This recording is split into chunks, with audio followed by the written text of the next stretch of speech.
Hello, আসসালামু আলাইকুম everyone. আশা করি তোমরা সবাই ভালো আছো। বিগত অনেকদিন যাবত তোমাদের বিনোদন দিয়ে আসতেছি। হয়তো তোমরা অনেকে আমার পরিচয় জানো, অনেকেই জানো না। আমি চাইছিলাম না এরকম ভিডিও কোনো সময় তোমাদের সামনে নিয়ে আসবো। আজকে এরকম ভিডিও বানাইতে বাধ্য হইতাছি। বিগত 9 মাস ধরেই আমি অনলাইনে আসছি। এক কথাই বলতে পারো আমি নতুন ক্রিয়েটার। তোমরা যারা আমার সেই প্রথম থেকে ভিডিও দেখো তোমরাই জানো আমি কিরকম। তুই ইদানিং মাস তিনেক ধরে দেখতে পারতাছি একটা ছেলে আমার নিয়ে মিথ্যা মিথ্যা গল্প বানাইতাছে। অনেকেই দেখতে পারতাছি এই বিষয়ে আমার বাজে বাজে কমেন্ট করতেছ। তো তোমরা হয়তো অনেকেই জানো না। তো আজকে তোমাদের সব ক্লিয়ার করার জন্য আমি এই ভিডিওটা বানাইতাছি। যেই ছেলে বাজে বাজে গল্প বানাইয়া তোমাদের মাঝে আমাকে উপস্থাপন করতেছে তার পরিচয়টা কি তোমরা জানবা? তোমরা কি জানবা? আমি তো নিজেই জানি না।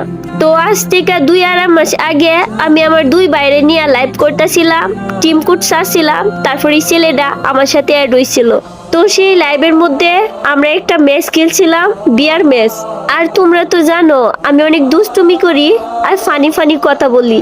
তো বরাবরের মতো সেই দিন আমরাও ফানি ফানি কথা বলছি আর দুষ্টুমি করছিলাম। আর সেই গেম প্লেটা ওই ফুলা স্ক্রিন রেকর্ড করে রাখছিল। হয়তো তার উদ্দেশ্যই ছিল এরকম আমারে নিয়ে মিথ্যা গল্প বানাইবো। আর তোমরা যারা যারা ওই ছেলের পক্ষ নিয়ে কথা বলতাছ, আগে সত্যটা যাচাই কইরা তারপর এরকম কুটুক্তিকর কমেন্ট করবা। আর শুনো ভাইয়েরা, আমি না তোমাদের মতো বাফের হোটেলও খাই না। কারণ আমার বাফের হোটেল নাই, ভাইয়ের হোটেলও খাই, ঠিক আছে? তোমাদের তো বাপ আছে, তো বাপের হোটেলও ভাত খাওয়া তো খুবই সহজ। একবার বাপ মরলে ভাইয়ের হোটেলও ভাত খাইতে যাইও, দেখো কতটা কষ্ট। বাবা ছাড়া এতিম মাইয়া আমি। আমার নামে যেন মিথ্যা গল্প বানাইছো, আল্লাহ ছাড় দে, কোনো সময় সাইডে দিত না। সামান্য বিয়ের লাগিয়া একটা মানুষের এত বাজে বানানো কি দরকার ছিল? তোমরা হয়তো আমার সবসময় হাসি খুশি ভিডিও দেখো, আমার কষ্ট কোনো সময় আমি কাউরে কই না, ঠিক আছে? আজ পর্যন্ত এরকম কোনো কিছু নাই আমার, হয়তো সামনে থাকবো না। তো যাই হোক, আমার নিয়ে বাজে বাজে ভিডিও বানানি বন্ধ করো। আমার একটা কেরিয়ার আছে, আমি একটা মাইয়া মানুষ। তোমরা অনেকেই ভাববা আমি অভিনয় করতেছি। প্রত্যেকটা ভিডিওতে তোমাদের হাসি খুশি রাখার লাগে আমি এরকম ফানি ফানি কন্টেন্ট বানাই। এই দুনিয়াতে একমাত্র আমি বোধহয় মন খুলে হাসতাম পারি না। আর আমি তোমাদের হাসির ভিডিও দেই কারণ তোমরা হাসি খুশি তার জন্য, একটু আনন্দ মনটা তোমাদের ফ্রেশ তার জন্য আমি এরকম হাসি খুশি ভিডিও দিই। আর দিন শেষে তোমরাই আমার এরকম বাজে বাজে কমেন্ট করো। আচ্ছা, তোমরা যেন এই ছেলের সাপোর্ট করতেছো, আর এই লাইভের ভিডিও ছাড়া এই ছেলের সাথে আর কোনো ভিডিও তোমরা কি দেখতে পারছো? আর তোমরা আমার প্রত্যেকটা ভিডিও চেক করো, ভিডিও চেক করে তোমরা দেখো আমার নি কারোর সাথে এফআইআর আছে। আমরা মাইয়া মানুষ দেখা কোনো জায়গার মধ্যেই কোনো সঠিক বিচার পাই না। আগে জানতাম মাইয়া মানুষই বুঝি মিথ্যাবাদীও, আর এখন জানি কিছু কিছু ছেলেরা এরকম ভাবে মিথ্যা গল্প বানা যেগুলা মানুষ বিশ্বাস করতেই বাধ্য। তো আপনাদের উদ্দেশ্যে আমার একটা কথা, দয়া করে কেউ বাজে বাজে কমেন্ট করবেন না। যদি আমার ভিডিও ভালো না লাগে আমার আনফলো করে দেন। আমারে ভুল বোঝার মতো কোনো অডিয়েন্সের আমার দরকার নাই।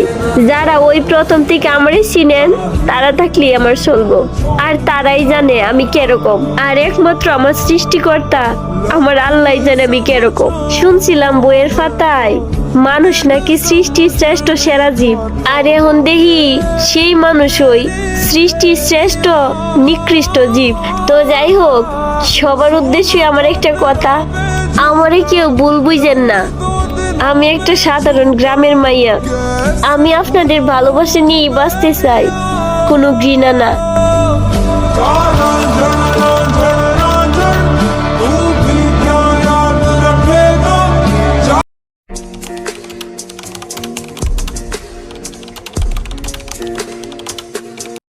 একটা সময় ফ্রি ফায়ার আমার জীবনের সবচাইতে প্রিয় জায়গা ছিল, কারণ সেখানে আমি পেয়েছিলাম ঝুমাকে। ঝুমা তখন একবারে নতুন প্লেয়ার ছিল, সে খেলা কিছুই বুঝতে না, কেমনে ওয়াল ফেলায়, কেমনে দৌড়াই। ও সারাক্ষণ শুধু গান হাতে করে নিয়ে দৌড়াইতো। তো আমি আস্তে আস্তে তাকে খেলা শিখাইলাম।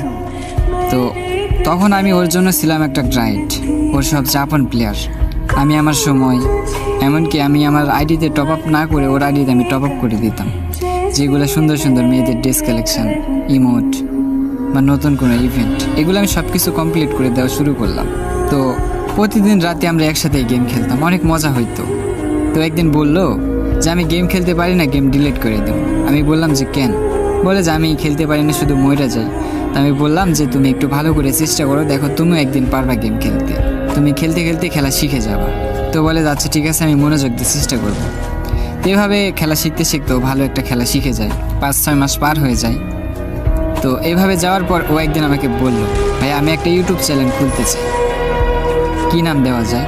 আমি বললাম যে তোমার নাম যেহেতু ঝুমা, তাহলে তুমি দাও ঝুমা গেমিং। তো ঝুমা গেমিং দেও একটা ইউটিউব চ্যানেল খুলে।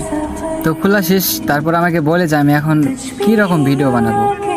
তো আমি বললাম তোমার ভয়েস তো অনেক সুন্দর আছে, তাহলে তুমি হচ্ছে বাংলা গানের সাথে তুমি হচ্ছে সুর মিলে মিলে ইচ্ছে মতো গান বলো। ও বলে যে আচ্ছা ঠিক আছে, আমি চেষ্টা করবো, আমি তোমাকে স্ক্রিন রেকর্ড করে দিচ্ছি, আসলে ভয়েসটা কেমন হয় এটা তুমি আমাকে জানাও। তো ও হচ্ছে একটা আমাকে স্ক্রিন রেকর্ড দেয় গানের সাথে গান মিলিয়ে মিলিয়ে। তো ওই ভয়েসটা মোটামুটি ভালোই হয়েছিল। তো ওইটাকে আমি সুন্দর করে এডিট করে বলি যে তুমি এগুলো আপলোড করো। তো আপলোড করে, তো ওই ভিডিওগুলো কিন্তু অনেক পরিমাণ ভাইরাল হয়, মানুষ অনেক লাইক করে। তো এইভাবে ও প্রতিনিয়ত ভিডিও বানাতে থাকে, ভিডিও বানাতে বানাতে ভালো পরিমাণ একটা ফলোয়ার হয়ে যায়। তো এইভাবে খেলতে থাকি। তো ওর যখন ভালো একটা ফলোয়ার হয়ে যায়, তখন দেখলাম যে আমাকে ইগনোর করা শুরু করলো। ইগনোর বলতে আমি হচ্ছে ইনভাইট দিলে ইনভাইট ধরতো না, প্লাস আমি যদি ওর গ্রুপে জয়েন দিতাম নিত না, কেটে কেটে দিত, মানে ব্যস্ত থাকতো সবসময়। তো আমি কষ্ট পেতাম মনে মনে যে যে মানুষটাকে আমি এরকমভাবে শিখালাম, ওই মানুষটা আমার সাথে এরকম করতেছে, তখন খুব কষ্ট লাগতো।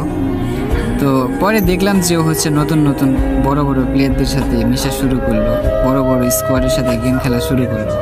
তো একদিন হঠাৎ দেখি ওর গেমের প্রোফাইলে পাশে আমার নামটা আর নেই, সে ডো পার্টনারটা কাইটা দিয়ে হচ্ছে আর একটা ছেলেকে ডো পার্টনার বলে, নাম ছিল তার ব্রোকিং। তো আমি হয়ে গেলাম তার কাছে অপরিচিত একটা মানুষ। তো আসছে নবী ঝুমা, বড় একজন স্ট্রিমার, তার নাম এখন অনেক ভাইরাল, তার নাম হচ্ছে এখন ঝুমা গেমিং। আর আমি এখনো সে আগের মতো সেই পুরনো ফোনটা নিয়ে লবিতে বসে থাকি। হয়তো সে একদিন আমাকে ইনভাইট পাঠাবে, কিন্তু ইনভাইট আর আসে না। তো শেষ কথা, একটা মেয়েকে শুধু গেম না স্বপ্ন দেখিয়েছিলাম, ও গেম খেলতে শিখে গেছে আর আমি ভুলে যাওয়ার নাম হয়ে গেছি। তো গল্পটা কেমন লাগছে অবশ্যই কিন্তু কমেন্ট বক্সে জানাইবা, আর ওই মানুষটাকে অবশ্যই মেনশন দিয়ে যাবা। আর আপু তুমি একটু বলে যাও তো এটা সত্যি নাকি মিথ্যা, আর তোমরা একটু উড়াধুরা জুমা আপুকে মেনশন করো।